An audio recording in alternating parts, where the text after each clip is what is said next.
Bismillahirrahmanirrahim. Assalamualaikum warahmatullahi wabarakatuh. Anak-anak sekalian, alhamdulillahirrabbilalamin, wa bihi nasta'in, wassalatu wassalamu ala asyrafil anbiya'i wal mursalin, sayyidina wa maulana Muhammadin wa ala alihi wa sahbihi ajmain, amma ba'd. Anak-anak sekalian, alhamdulillah kita dapat berjumpa kembali dalam pembahasan bab pemulasaran jenazah atau bab penyelenggaraan jenazah. Dalam pertemuan kali ini, insya Allah kita akan membahas secara tuntas hal-hal yang wajib kita lakukan terhadap seorang jenazah, dari proses memandikan, mengkafani, mensolati, dan sampai memakamkan. Oleh karena itu, silakan diperhatikan dengan baik supaya tidak ada kesalahpahaman dalam memahami materi pemulasaran jenazah ini. Baik, pembahasan pertama dalam pemulasaran jenazah adalah mengenai 3 hal yang harus dilakukan ketika ada orang yang baru saja meninggal dunia. Yang apa? Yaitu memastikan 3 hal ini itu sudah tertutup semua. Apa saja? Yaitu mata. Kalau belum bisa tertutup, maka dipejamkan matanya dengan mengurut pelan-pelan pelupuk matanya sampai tertutup. Itu yang pertama. Kedua, menutup mulutnya. Kalau mulutnya masih terbuka, maka harus dikatupkan dengan tali atau selendang agar tidak kembali terbuka. Kemudian yang ketiga, yaitu tutup seluruh tubuh jenazah dengan kain sebagai penghormatan. Baru kalau sudah dilakukan 3 hal ini, baru dilakukan hal-hal yang lain, seperti mengumumkan di masjid, kemudian memberitahu pihak-pihak yang terkait, memberitahu keluarga dan lain sebagainya. Nah, sebelum itu semua dilakukan, sebelum menyiapkan tempat pemandian mayit, sebelum menyiapkan kain kafan, sebelum menyiapkan liang lahat dan lain sebagainya, ini adalah 3 hal yang harus dipastikan kita lakukan terlebih dahulu sebelum melakukan hal-hal yang lainnya. Oke, bisa dipahami ya. Kemudian mengenai hukum pemulasaran jenazah. Jadi pemulasaran jenazah ini kan terdiri dari 4 hal: memandikan, mengkafani, mensolati, dan memakamkan. 4 hal ini itu sifatnya adalah fardu kifayah. 4 hal ini disebut pemulasaran atau penyelenggaraan jenazah. Hukumnya di sini adalah fardu kifayah. Apa fardu kifayah itu? Yaitu kewajiban yang jika sudah ada orang yang melakukan, sebagian orang melakukan kewajiban tersebut, maka sebagian yang lain tidak berkewajiban atau tidak berdosa jika tidak melakukannya. Namun jikalau tidak ada sama sekali yang melakukan perkara tersebut, maka semuanya akan berdosa, yaitu memandikan, mengkafani, mensolati, dan memakamkan. Kemudian berdasarkan jenis-jenis ya, namanya jenazah itu secara umum ada 4 jenis atau 4 kategori. Ada jenazah muslim yang dewasa ya, ada jenazah muslim, kemudian ada syahid dunia akhirat, kemudian ada bayi prematur, dan ada kafir zimmi. Jenazah muslim ini adalah semua manusia yang bernyawa. Semua manusia yang bernyawa, baik itu masih prematur ataupun tidak prematur, ataupun lahir dalam keadaan bayi normal yaitu 9 bulan, ataupun orang yang sudah tua. Intinya semua manusia yang dia mempunyai nyawa, dalam artian dia ada tanda-tanda kehidupan, baik itu bayi yang baru dilahirkan dan lain sebagainya, itu wajib hukumnya dilakukan 4 hal ini, yaitu memandikan, mengkafani, mensolati, dan memakamkan.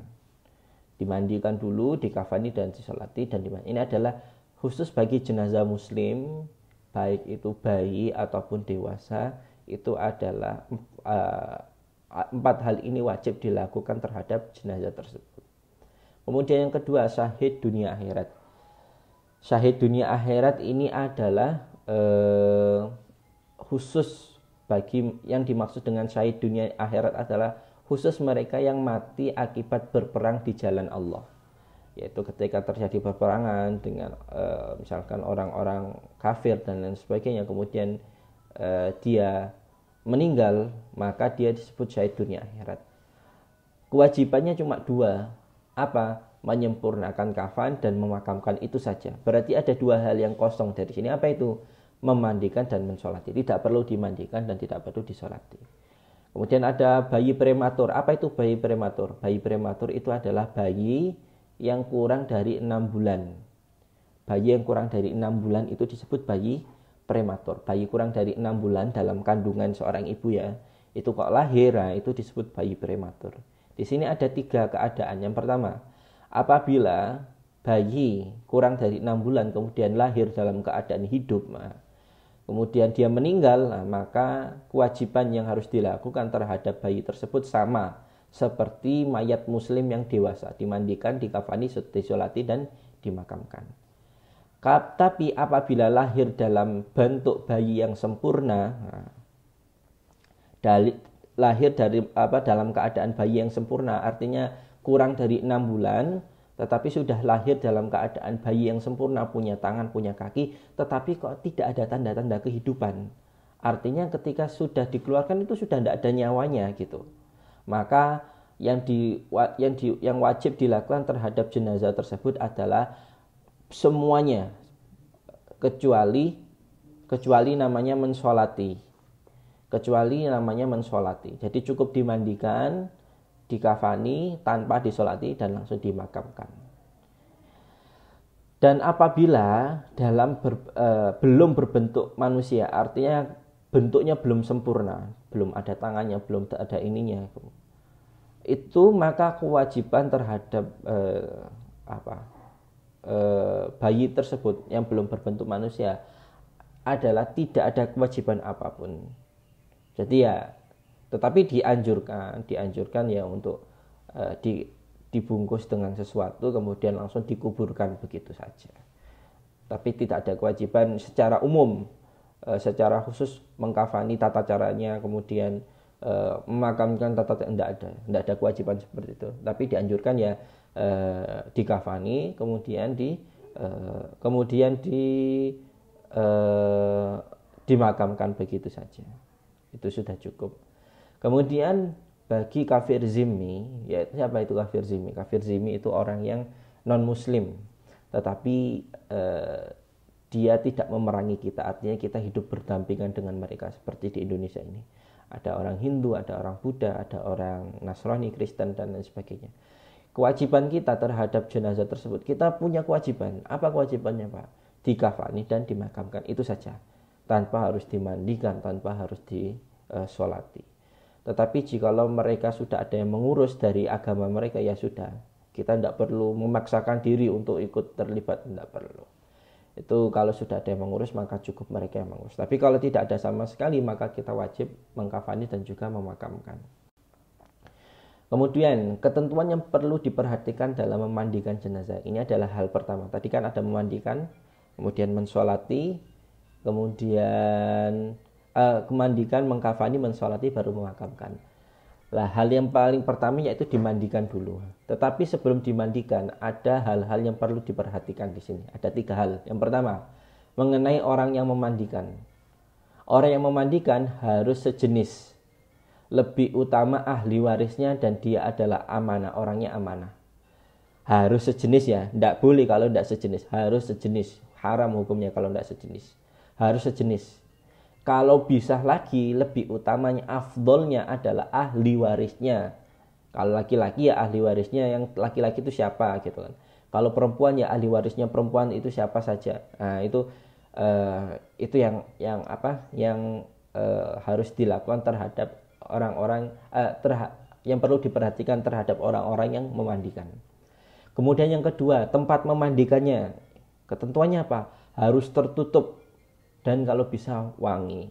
Jadi kalau misalkan tidak wangi ya sudah ditaburi wangi-wangian seperti bunga dan lain sebagainya.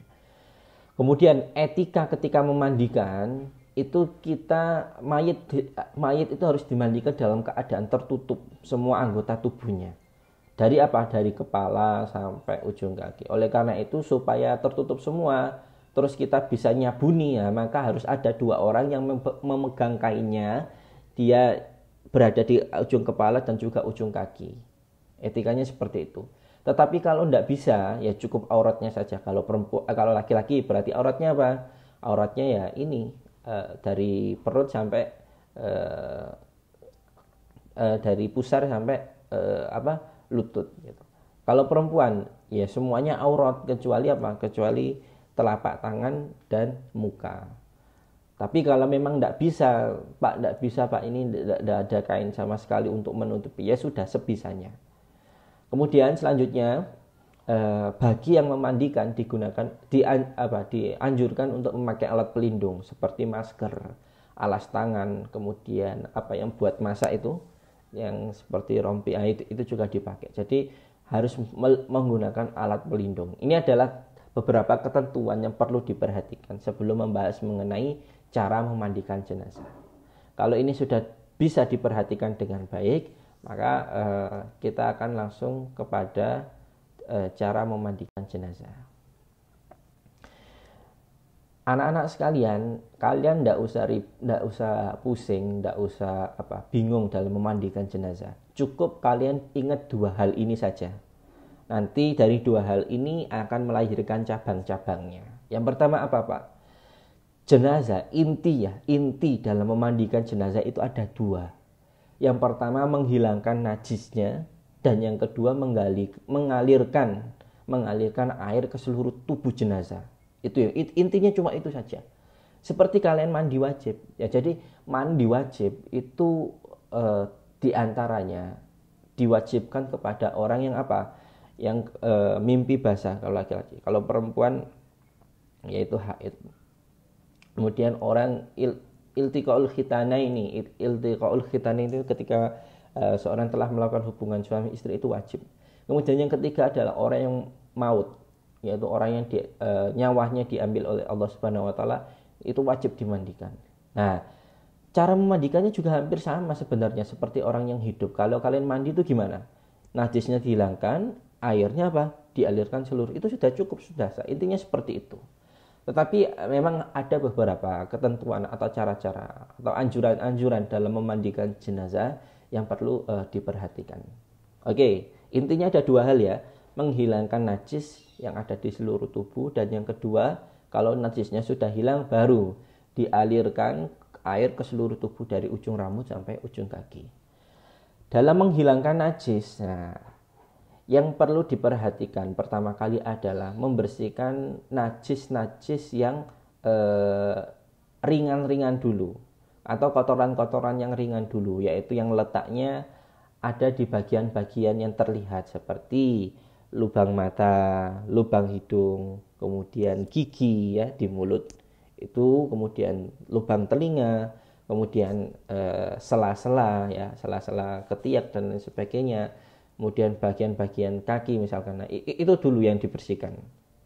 Kalau sudah selesai, najis-najis yang di bagian terlihat itu sudah selesai, barulah najis yang tidak terlihat. Di mana najis yang tidak terlihat itu? Yang ada di dalam perut. Nah, oleh karena itu ada tata caranya untuk membersihkan najis yang ada di dalam perut. Yang pertama, jenazah itu diangkat bagian kepalanya ini diangkat condong ke depan. Jadi bentuknya seperti ini. Anggaplah ini kepalanya ya, ini kepalanya. Nah, kemudian ini kakinya. Jadi agak dimiringkan. Lurus, yang kakinya lurus, tetapi yang bagian kepalanya atau bagian yang tubuhnya ini diangkat diangkat beberapa kisaran 15 derajat sampai 20 derajat. Nah, kalau sudah baru ditekan pelan-pelan dari perut atas sampai ke perut bawah, itu ditekan pelan-pelan. Lah, itu akan membantu proses pengeluaran kotoran yang ada di dalam perutnya. Baik kotoran yang keluar dari lubang depan ataupun lubang belakang. Itu tata cara mengeluarkannya seperti itu. Kalau sudah ditekan berkali-kali kemudian sampai tidak bisa keluar lagi, maka di situ dianggap kotoran yang ada di perutnya sudah hilang. Oke. Kalau sudah demikian, maka langkah selanjutnya apa? Najis yang sudah keluar dari lubang depan ataupun lubang itu baru dibersihkan dengan menggunakan kain ataupun alat-alat tertentu yang bisa menyerap air dibersihkan. Ataupun kalau nggak ada air langsung misalkan kalau nggak ada kain misalkan ya, kemudian adanya air, ya sudah langsung dibersihkan dengan air. Kalau misalkan airnya banyak loh ya, langsung dibersihkan dengan air. Kalau memang tidak ada air maka harus menggunakan benda-benda tertentu yang bisa menyerap, baik itu batu ataupun tisu dan lain sebagainya. Yang penting najisnya ini dihilangkan dulu. Kalau sudah hilang, artinya tinggal bercak-bercaknya saja, baru di situ dibersihkan dengan menggunakan air. Oke, itu pertama. Kalau sudah demikian, najisnya sudah hilang semua ya, dari ujung rambut sampai ujung, udah tidak ada najis lagi Pak, alhamdulillah. Maka langkah selanjutnya adalah diwudukan. Jadi mewudukannya cukup bagian-bagian yang rukun saja. Apa itu? Muka ya, faksilu wujuhakum, kemudian wa aidikum, tangan, kedua tangan. Kemudian sahu biru usikum, kepala ya. Kemudian wa arjulakum, kemudian kaki. Cukup bagian-bagian itu saja diwudukan. Jadi ada niatnya. Kalau bahasa Indonesianya ya, saya niat mewudukan mayit ini karena Allah Ta'ala. Itu saja. Jadi kalau sudah diwudukan, nah tadi yang pertama najisnya hilang. Kalau sudah najisnya hilang baru diwudukan. Kalau sudah diwudukan, nah baru dibasuh badannya dengan menggunakan air sabun atau air bidara. Jadi sabun, kalau sabunnya itu sabun batang berarti dilarutkan dulu dengan air gitu ya, supaya mudah dalam pengaplikasiannya gitu. Kalau memang tidak ada sabun ya pakai air bidara. Air bidara itu kurang lebih zatnya itu sama. Ada zat yang sama seperti terdapat dalam sabun, yaitu zat yang dapat mengikat suatu kotoran. Sehingga nanti ketika dibasuh dengan air, kotoran tersebut ikut larut. Seperti itu. Intinya seperti itu. Jadi setelah wudhu baru dikasih sabun. Ke seluruh tubuh disabuni semuanya ya. Kalau sudah bersih barulah dibasuh dengan menggunakan air suci. Air suci ini air yang tidak tercampur dengan sabun ataupun tidak tercampur dengan barang-barang lain. Air dibasuh dulu. Nah, kalau sudah dibasuh, nah, barulah yang terakhir kalau sudah disabuni ya, tadi sabuni, kemudian sudah dialirkan air suci ke seluruh tubuhnya sampai sela-selanya. Intinya sudah bersih lah. Baik itu bagian depan, bagian belakangnya ya. Itu sudah bersih semuanya. Baru yang terakhir apa? Mengalirkan air yang sudah dicampur sedikit kapur barus. Jadi kapurnya tidak usah banyak-banyak, sedikit saja. Kapur barus, air ya, air dicampur dengan sedikit kapur barus. Lah, air inilah yang disiramkan. Inilah air yang terakhir yang disiramkan di atas jenazah. Jadi disiramkan dari bagian kanan, bagian kiri, bagian depan, bagian belakang disiramkan. Kemudian di akhir, air yang terakhir nanti itu diniatkan sambil dibarengi dengan niat memandikan. Nawaitu guslal mayyiti adaan lillahi ta'ala, fardhu lillahi ta'ala. Nawaitu guslal mayyiti fardhu lillahi. Saya niat memandikan mayit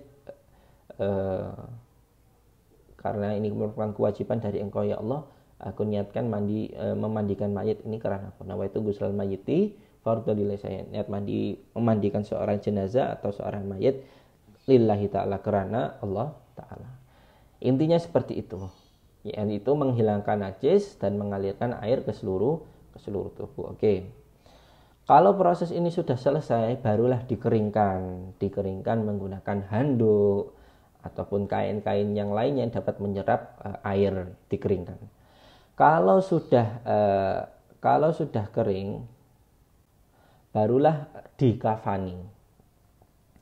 Lah, dikafani ini ada ketentuannya. Yang pertama, jadi kan kafan itu nanti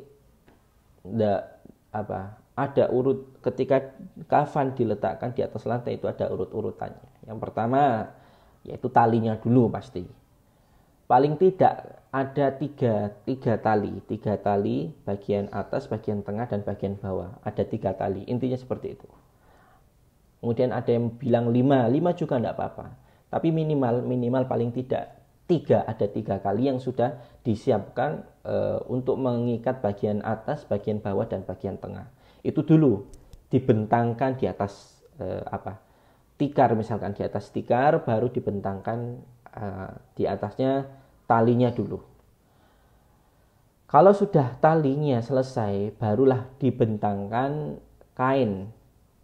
Kalau laki-laki kan 3 lembar ya, 3 lembar kain. 3 lembar kain itu terdiri dari baju kurung, surban, dan juga 1 lembar kain untuk menutup seluruh tubuh. Nah, berarti tadi talinya sudah dibentangkan di atas tikar misalkan ya, atau di atas sesuatu lapisan sebelum ditaruh di tanah. Jangan langsung ditaruh lantai, jangan, itu tidak boleh. Kalau bisa ada yang melapisi dulu seperti tikar ataupun karpet dan lain sebagainya. Kalau sudah tadi ya, talinya sudah dibentangkan, barulah di atasnya ditaruh 1 lembar kain yang itu lebarnya, yang lebarnya itu mampu menutupi seluruh tubuh. Nah, itu nanti diukur sesuai ukuran tubuh jenazah tadi. Kalau sudah kain seluruh tubuh, baru kain yang kedua, baju kurung. Kalau baju kurungnya sudah, baru surbannya. Oke.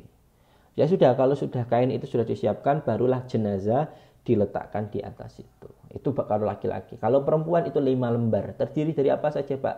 Baju kurung, kerudung, sarung, dan 2 kain lebar. Nah, bedanya itu. Kalau laki-laki tadi cukup 1 lembar kain. Nah, kalau perempuan berarti di situ ada 2 lembar kain kafan. Jadi ketentuannya kalau mayit laki-laki 3 lembar, kalau perempuan itu 5 lembar. Itu terdiri dari apa saja? Itu sesuai yang tertulis di sini. Oke, kalau sudah dikafani, sudah selesai, nah, barulah disolati.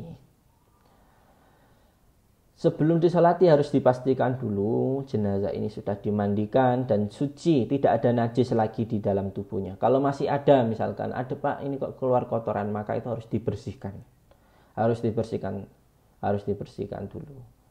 Kalau sudah selesai, sudah dipastikan tidak ada najis semuanya, baik itu tubuhnya, kain kafannya ataupun tempatnya, barulah setelah itu jenazah segera disolatkan.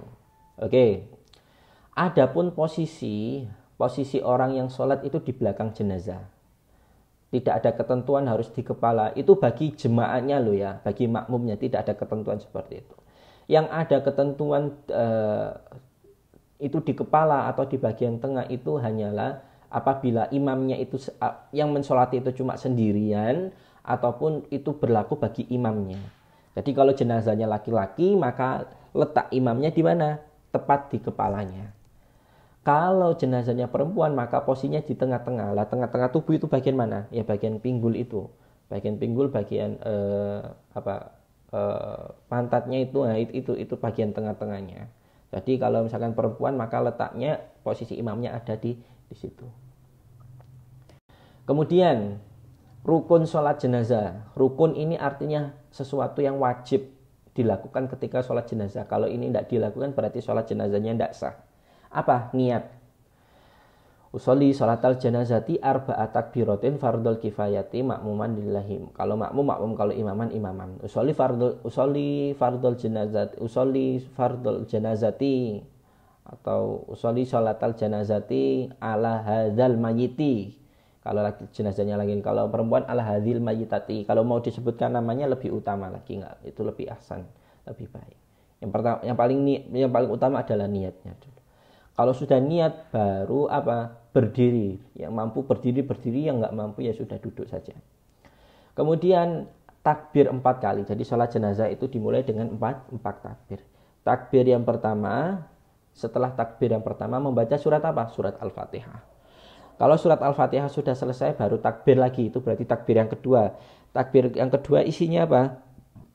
Salawat kepada Nabi. Allahumma sholli ala sayyidina Muhammad wa ala sayyidina kama shallaita ala sayyidina Ibrahim wa ala sayyidina Ibrahim barik ala sayyidina. Kalau salawat itu sudah selesai, ya, maka selanjutnya apa? Takbir lagi. Berarti itu takbir yang keberapa? Ketiga. Takbir ketiga baca apa? Baca doa untuk mayit. Allahumma firlahu warhamhu wa afihi wa'fu anhu Allahumma la tahrimna ajra. Allahumma ij'al qabrahu rawdatan min riyadil jinan. dan lain sebagainya. Kalau sudah doa ketiga selesai baru takbir lagi. Berarti itu takbir apa? Takbir keempat. Setelah takbir keempat juga dianjurkan untuk membaca doa apa? Allahumma la tahrimna ajrahu, itu kalau laki-laki. Kalau perempuan apa? Allahumma la tahrimna ajraha wa la taftinna ba'da wa firlana wala. Kalau sudah selesai baru langsung salam. Lah, sholat jenazah itu harus terdiri dari beberapa gerakan ini. Kalau kok takbirnya cuma 3, kalau tidak membaca Al-Fatihah, tidak membaca sholawat, nah maka di situ sholat jenazahnya tidak sah. Oleh karena itu perlu diperhatikan, ini adalah beberapa ketentuan yang harus dilakukan dalam sholat jenazah.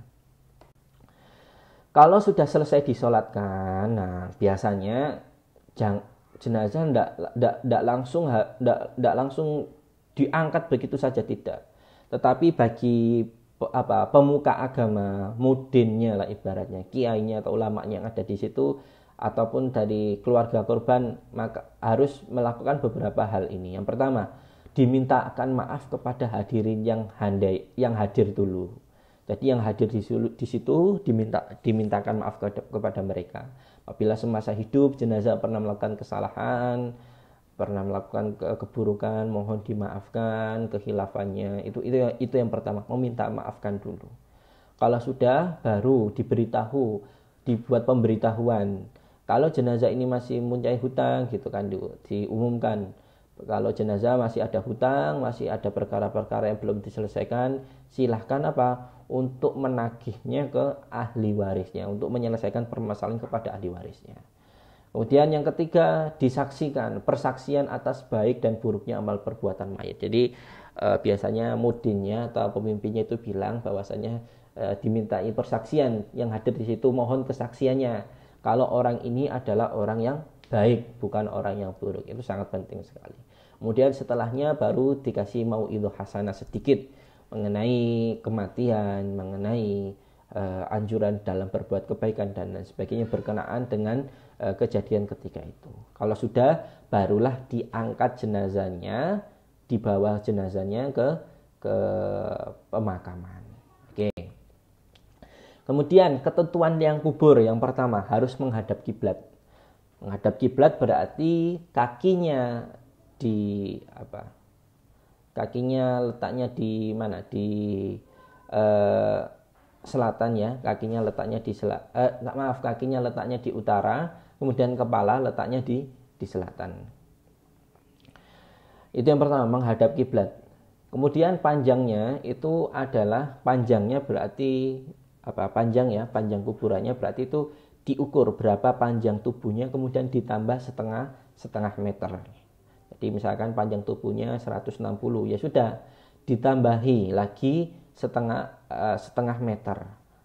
Kemudian lebarnya kurang lebih 1 meter. Kemudian tingginya dari atas ke bawah itu kurang lebih setinggi postur manusia biasanya. Misalkan tinggi postur manusia biasanya itu kalau di Indonesia 160 sampai 170 lah itu. Kemudian ditambah lagi tinggi tersebut dengan 60 cm. Itu ketentuannya seperti itu.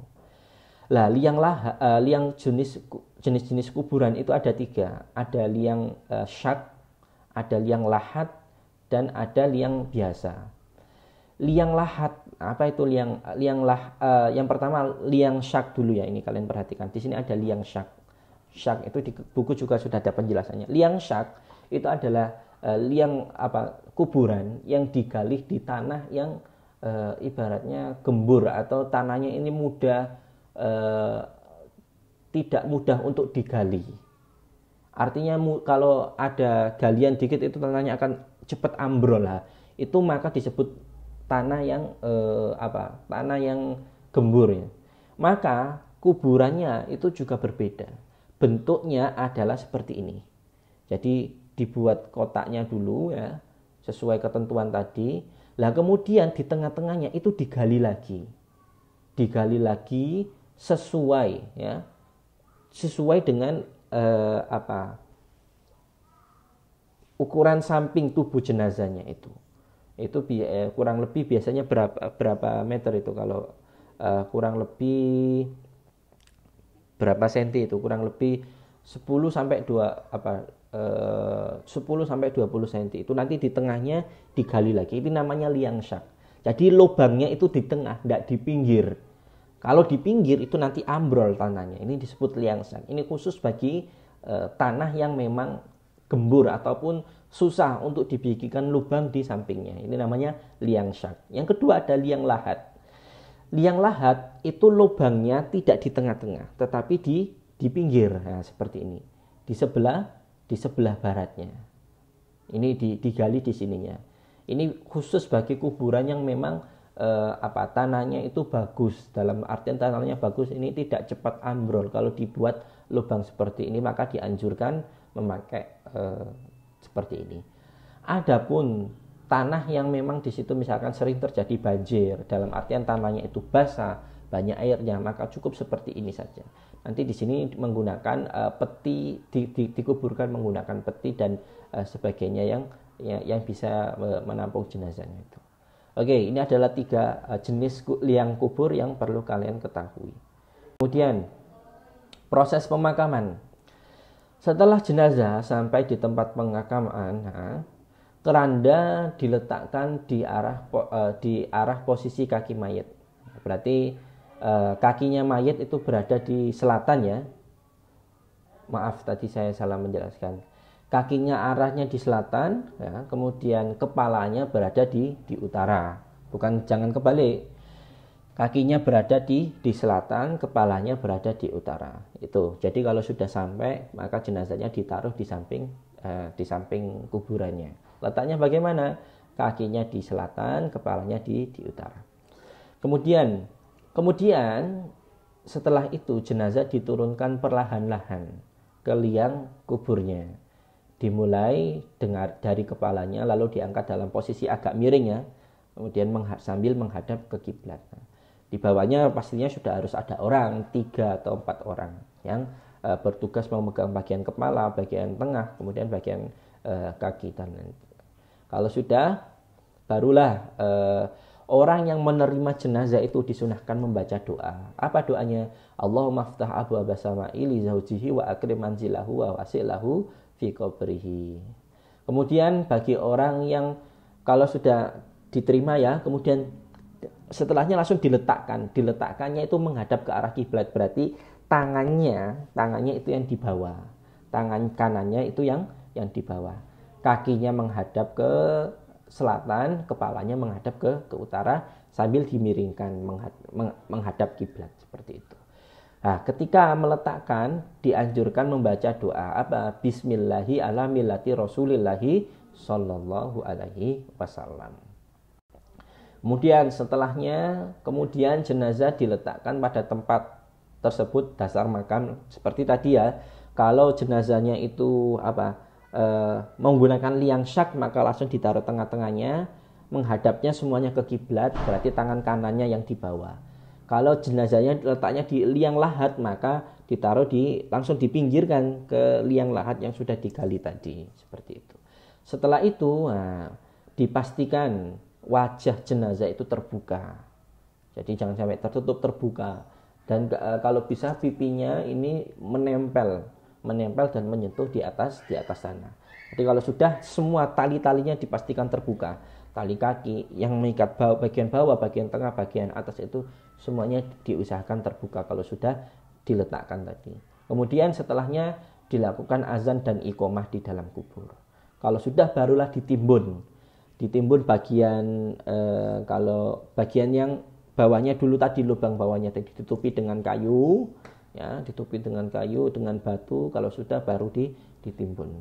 Kalau sudah ditimbun baru dipasang 2 batu nisan.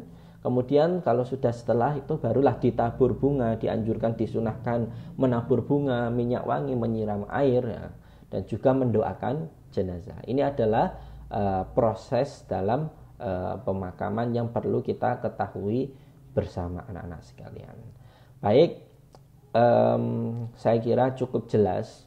Jadi ini adalah pembahasan ya, pokok-pokok pembahasan dalam bab jenazah. Oleh karena itu kalau kalian sudah paham ini semua dengan baik, insya Allah nanti soalnya bentuknya bagaimanapun itu mau alurnya itu cerita, mau kalian suruh menganalisa, kalau sudah paham ketentuan-ketentuan ini, insya Allah kalian akan dapat menjawab soal-soal tersebut dengan baik. Baik, saya akhiri anak-anak sekalian. Wabillahi taufiq wal hidayah, wa ridha wal inayah. Wallahumma fiqil aqwamit thoriq. Kalau ada pertanyaan nanti silahkan ditanyakan lewat chat pribadi, silakan. Assalamualaikum warahmatullahi wabarakatuh.